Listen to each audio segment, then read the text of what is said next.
Hey friends, Ash and Kayla here. In this video, I'm inviting you to join me as I demo/illustrate this sheep moth using Cezanne color pencils, and just chat about moths, their symbolism, some creature facts, and some random personal thoughts. If you're interested in a review on the 72 color set, please check out the video linked in the card to the upper right hand corner. In case you're wondering, this video is sped up about 9 times. The original drawing took me just under an hour. It was my first time using the Cezanne color pencils for an actual piece, and I was fairly happy with how it turned out. I'm using Strathmore smooth Bristol paper, and if you're interested in trying out any of the supplies yourself, check out the description for info and links. Moths. They're the fuzzy, less loved cousins of the sexy butterfly. Butterflies typically get all the limelight, but moths, in my opinion, are just as gorgeous. I chose to illustrate this sheep moth because of the color combo. I really liked it, and the day I happened to draw it, I was wearing a sweatshirt in the same pink color, so it was just faded, I guess. Most people think that it's just butterflies that are brightly colored and that moths are brown, boring, and drab. However, there's a wide variety of colors and patterns to both. Apparently, there are more than 11,000 species of moths in the US alone, so yeah.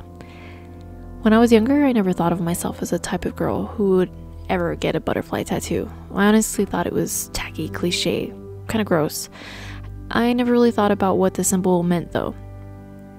Both butterflies and moths are symbols of growth and transformation because they go through an intense metamorphosis as they change from dragging themselves on their bellies as caterpillars to the glorious winged form that we know as butterflies and moths.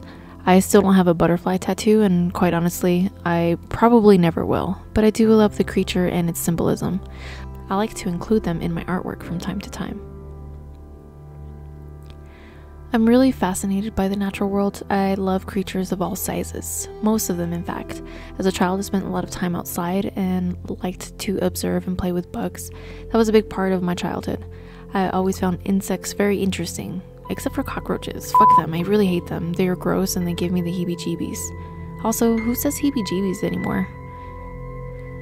When my mother died, I found myself really drawn to butterflies. I don't know where it came from. I guess it just really hit me. I have always been a believer in totem animals, and there are particular creatures that we sometimes feel a strong link towards that can provide some insight to our spiritual journey.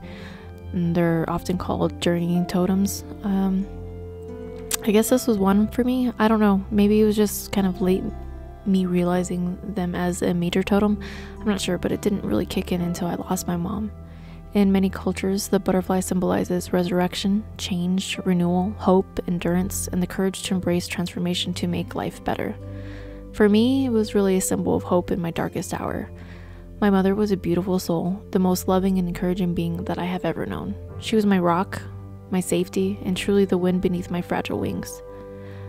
The Mother's Day after she left this existence, my brothers and I arranged a butterfly release with the rest of my family to honor her and my grandmother. My grandmother we lost just about 2.5 months after my mother. The pillars of my family gone in the blink of an eye. It was incredibly difficult, and not the last in a string of tragic events in my life and family. Moths carry a lot of the same symbolism, however they also give some mixed feelings of fear and darkness. They may also represent hidden knowledge, inner wisdom, psychic abilities, and shadow work. It feels quite natural to me that I would have a growing obsession with moths as well. The women in my family being highly intuitive and spiritual, the moth's essence is the same, mysterious, dark, and curious. The nocturnal creatures are attracted to the light, and most of us are familiar with the saying, like a moth to the flame. Cue the Janet Jackson.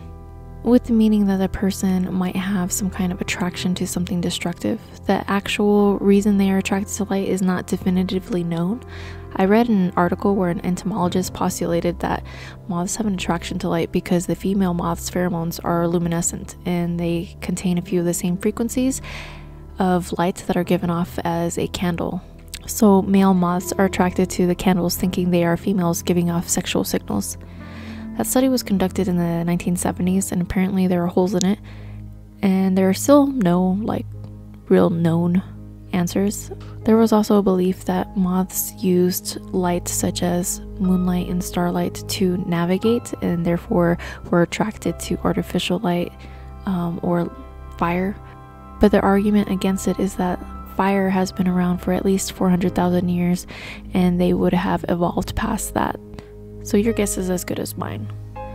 Moths are often thought of negatively. Some people think they are omens of death and misfortune, bad news all around.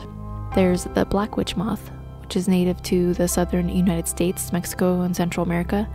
It's considered to be a harbinger of death in Mexican and Caribbean folklore.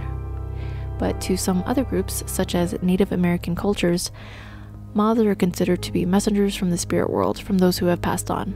They can be a positive or healing symbol. Butterflies and moths are from the same insect order, Lepidoptera. Skippers are also part of this classification, and they look a lot like moths, but I don't really know much about them. The meaning behind Lepidoptera comes from the Greek language, lepido meaning scale, and ptera or patera meaning wing. These creatures' life cycles start as eggs, then go to caterpillars, to their pupa stage, also known as their cocooning stage, to their final winged form. Here are some characteristics that separate butterflies from moths that I thought were interesting. Butterflies usually rest with their wings closed, and moths rest with their wings open. Their antennas are different too. Moths have short feathery antennas, while butterflies have long thin ones with kind of like a club-like end. Butterflies are more active during the day, while moths are typically nocturnal. Moth cocoons are silky looking, and butterfly cocoons are often shiny. Both have wingspans that can range in size from around 1/8 of an inch wide all the way up to 12 inches. Not quite as big as Mothra, but you know, it's up there. Well, I hope you enjoyed this video. I'm going to wrap things up here, guys, and thank you for watching, and I hope my babble was interesting, or at the very least somewhat informative. If you'd like me to do more of these kind of videos discussing symbols and interesting facts, I would love to. Just let me know down in the comments, and I will keep that in mind when I film some new stuff. Thanks again for watching, and take care. Happy creating!